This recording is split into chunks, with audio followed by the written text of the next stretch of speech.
गांव बाडकी के खेत में कृषि कार्य के दौरान खेजड़ी से गिरकर किसान की मौत। दूधवाखरा पुलिस ने करवाया पोस्टमार्टम। चूरू के दूधवाखरा थाना अंतर्गत गांव बाडकी के खेत में कृषि कार्य के दौरान खेजड़ी से गिरकर रविवार को एक किसान की मौत हो गई। दूधवाखरा पुलिस ने चूरू के राजकीय भरतिया जिला अस्पताल की मोर्चरी में मृतक के शव का पोस्टमार्टम करवाया। दूधवाखरा थाने के एएसआई सुरेश कुमार ने शाम 4 बजे करीब जानकारी देते हुए बताया कि मृतक के परिजनों ने रिपोर्ट दी कि गांव बाडकी का 68 वर्षीय जीवन राम अपने खेत में कृषि कार्य कर रहा था। इस दौरान वह खेजड़ी के पेड़ पर छंगाई कर रहा था, तभी अचानक उसका पैर फिसल गया, जिससे वह नीचे गिर गया। परिजन उसे चूरू के राजकीय भरतिया अस्पताल के आपातकालीन वार्ड लेकर पहुंचे, जहां चिकित्सकों ने जीवन राम मीणा को मृत घोषित कर दिया। उन्होंने बताया कि मौत के वास्तविक और वैज्ञानिक कारण को जानने के लिए जीवन राम के शव का पोस्टमार्टम करवाया गया है। ये जीवन राम पुत्र टोरू राम जाति मीणा, उम्र 68 साल, निवासी बाडकी का रहने वाला है, जो अपने खेत में कोई कृषि कार्य कर रहा था। खेजड़ी छंगाई करते वक्त खेजड़ी से गिरने कारण मौत होना बता रहे हैं, जिसको उपचार हेतु गिरने के बाद इसके परिजन यहाँ लेके आए हैं। यहाँ डॉक्टर ने मृत घोषित कर दिया है। मृत्यु का वास्तविक वैज्ञानिक कारण जानने के लिए पोस्टमार्टम करवाया जा रहा है। अग्रसेन नगर फाटक के पास हादसे में रोडवेज बस कंडक्टर की मौत मामले में पुलिस ने शव का करवाया पोस्टमार्टम। ट्रोला ड्राइवर के खिलाफ मुकदमा दर्ज। चूरू शहर के अग्रसेन नगर फाटक के पास हादसे में रोडवेज बस कंडक्टर की मौत मामले में कोतवाली थाना पुलिस ने मृतक के शव का रविवार को पोस्टमार्टम करवाया। मृतक के छोटे भाई गणेशपुरी की रिपोर्ट पर कोतवाली थाने में ट्रोला ड्राइवर के खिलाफ मुकदमा दर्ज हुआ है।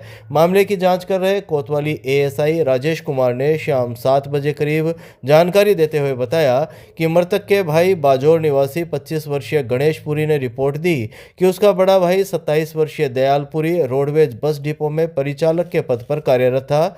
7 दिसंबर 2024 को करीब 3 बजे वह सरदार शहर से जयपुर एयरपोर्ट जाने वाली बस में अपनी ड्यूटी कर रहा था। जब बस चूरू के अग्रसेन नगर रेलवे फाटक के पास पहुंची तो वहां जाम की स्थिति से बस को निकलवाते वक्त हरियाणा नंबर के एक ट्रोले ने उसके भाई दयालपुरी को टक्कर मार दी, जिससे वह सड़क पर गिर गया। उसे चूरू के राजकीय भरतिया जिला अस्पताल के आपातकालीन वार्ड पहुंचाया गया, जहां चिकित्सकों ने उसे मृत घोषित कर दिया। कोतवाली पुलिस ने गणेशपुरी की रिपोर्ट पर मुकदमा दर्ज कर लिया है और मृतक दयालपुरी के शव का पोस्टमार्टम कर परिजनों के सुपुर्द कर दिया। राजकीय लोहिया कॉलेज में युवा महोत्सव का हुआ आयोजन। विधायक हरलाल सारण भी रहे मौजूद। चूरू के राजकीय लोहिया कॉलेज में युवा महोत्सव 2024 कार्यक्रम का आयोजन हुआ। कार्यक्रम की अध्यक्षता ओम प्रकाश सारस्वत ने की, जबकि मुख्य अतिथि चूरू विधायक हरलाल सारण रहे। कार्यक्रम में जिला प्रमुख वंदना आर्य, लोहिया कॉलेज प्राचार्य मंजू शर्मा, भाजपा जिला अध्यक्ष बसंत शर्मा, पंचायत समिति प्रधान दीपचंद राहड़ भी मौजूद रहे। युवा महोत्सव कार्यक्रम में प्रतिभागियों ने लोक नृत्य और लोकगीत की प्रस्तुतियां दी। इस मौके पर विधायक हरलाल सारण ने कहा कि युवा महोत्सव कार्यक्रम राजस्थान की लोक संस्कृति को पुनर्जीवित करने का प्रयास है। राजस्थान युवा बोर्ड द्वारा आयोजित इस कार्यक्रम से क्षेत्र की युवा प्रतिभाओं को आगे लाने का अवसर मिला है। भाजपा जिला अध्यक्ष बसंत शर्मा ने कहा कि वर्तमान भाजपा सरकार द्वारा इस प्रकार के कार्यक्रम से युवाओं को आगे बढ़ने का एक आधार मिलता है, जिससे वे राष्ट्रीय स्तर पर भी अपना हुनर दिखा सकते हैं। यह युवा महोत्सव ब्लॉक से जिले, जिले से राज्य स्तर पर किया जा रहा है। कार्यक्रम प्रभारी ने बताया कि चूरू ब्लॉक के युवा महोत्सव में 767 ऑनलाइन रजिस्ट्रेशन हुए थे। महोत्सव का समापन एडीपीसी समग्र शिक्षा चूरू संतोष महर्षि की अध्यक्षता में हुआ। प्रतियोगिता में प्रथम, द्वितीय, तृतीय विजेताओं के नाम घोषित किए गए, जिनमें भाषण प्रतियोगिता में प्रथम स्थान पर मानवी शर्मा रही, कविता प्रतियोगिता में दीपक चंदोलिया प्रथम रही, विज्ञान मेला प्रतियोगिता में यश शर्मा प्रथम रहे, लोक नृत्य प्रतियोगिता में श्रुति कयाल प्रथम रही, सामूहिक लोक गायन में रितेश प्रजापत एंड पार्टी ने प्रथम स्थान प्राप्त किया। इसके अलावा वस्त्र कला, हस्तकला आदि प्रतियोगिताएं भी हुई। कार्यक्रम का संचालन शिव कुमार शर्मा और बजरंग हर्षवाल ने किया। जिला कलेक्टर ने नयाबास में सोलर प्लांट का किया निरीक्षण, लाभार्थियों से लिया फीडबैक। चूरू जिला मुख्यालय के नयाबास में जिला कलेक्टर अभिषेक सुराणा ने पीएम सूर्य घर योजना के तहत विभिन्न लाभार्थियों द्वारा घर की छतों पर लगवाए गए रूफटॉप सोलर प्लांट का निरीक्षण किया। एक्सीएन पूनिया ने रविवार शाम 5 बजे करीब जानकारी देते हुए बताया कि योजना में अब तक जिले में 6,447 विद्युत उपभोक्ताओं का पंजीकरण किया जा चुका है, जिसमें से 1,127 आवेदकों द्वारा वेंडर्स का चयन कर लिया गया है। 313 के यहाँ प्लांट स्थापित किए जा चुके हैं। एसबीआई के क्षेत्रीय प्रबंधक मूलचंद मीणा ने बताया कि वेंडर्स के जरिए आवेदन करने पर तत्काल लोन स्वीकृत किया जाता है। कलेक्टर ने लाभार्थियों से सोलर प्लांट स्थापना में लगे समय, प्रक्रिया, परेशानियों और मिल रहे लाभ के बारे में चर्चा की। लाभार्थियों ने कहा कि उन्हें योजना का पूरा लाभ मिल रहा है और घरेलू बिजली का बिल शून्य हो गया है। इस दौरान discom XEN Anil Poonia, JEN Lokesh Meena तथा रूफटॉप सोलर वेंडर भी उनके साथ मौजूद रहे।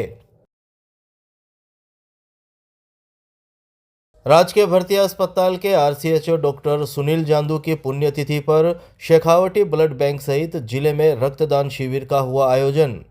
चूरू के चिकित्सा और स्वास्थ्य विभाग में आरसीएचओ रहे डॉक्टर सुनील जांदू की द्वितीय पुण्यतिथि पर रविवार को चूरू के शेखावटी ब्लड बैंक सहित जिले भर में रक्तदान शिविर का आयोजन किया गया। चूरू में रक्तदान क्रांति के अग्रदूत और चिकित्सा क्षेत्र में नवाचार करने वाले डॉक्टर सुनील जांदू की पुण्यतिथि पर आयोजित कार्यक्रम में डॉक्टर सुनील जांदू के चित्र पर पुष्प अर्पित कर श्रद्धांजलि दी गई। इस मौके पर सीएमएचओ डॉक्टर मनोज शर्मा, चूरू पंचायत समिति के प्रधान Deepchand Rahar, block CMHO doctor Jagdish Bhati, doctor Uttam Bhambu, doctor एहसान गोरी, डॉक्टर साजिद चौहान, किसान यूनियन के जिला अध्यक्ष राम रतन सिहाग, उमाशंकर शर्मा, डॉक्टर सीताराम गोदारा आदि मौजूद रहे। सीएमएचओ डॉक्टर मनोज शर्मा ने बताया कि चिकित्सा के क्षेत्र में डॉक्टर सुनील जांदू ने अनेक नवाचार किए। डॉक्टर जांदू ने चूरू जिले में हजारों युवाओं को प्रेरित कर रक्तदान शिविरों का आयोजन करवाया।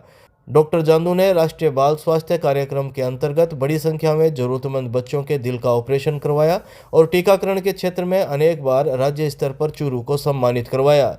चूरू पंचायत समिति के प्रधान दीपचंद राहड़ ने बताया कि उन्होंने सामाजिक क्षेत्र में बेटी बचाओ बेटी पढ़ाओ के अंतर्गत जन सामान्य को जागरूक करने का कार्य किया। कार्यक्रम के संयोजक हेमंत सिहाग ने शाम करीब 6:30 बजे जानकारी देते हुए बताया कि डॉक्टर सुनील जांदू की पुण्य स्मृति में जिले के अनेक जगहों पर युवाओं ने रक्तदान शिविर आयोजित किए। इसके अंतर्गत चूरू के शेखावटी ब्लड सेंटर में 121 यूनिट रक्तदान हुआ, तारानगर में 311, राजगढ़ में 251 यूनिट रक्तदान सहित जिले भर में 683 यूनिट रक्तदान हुआ।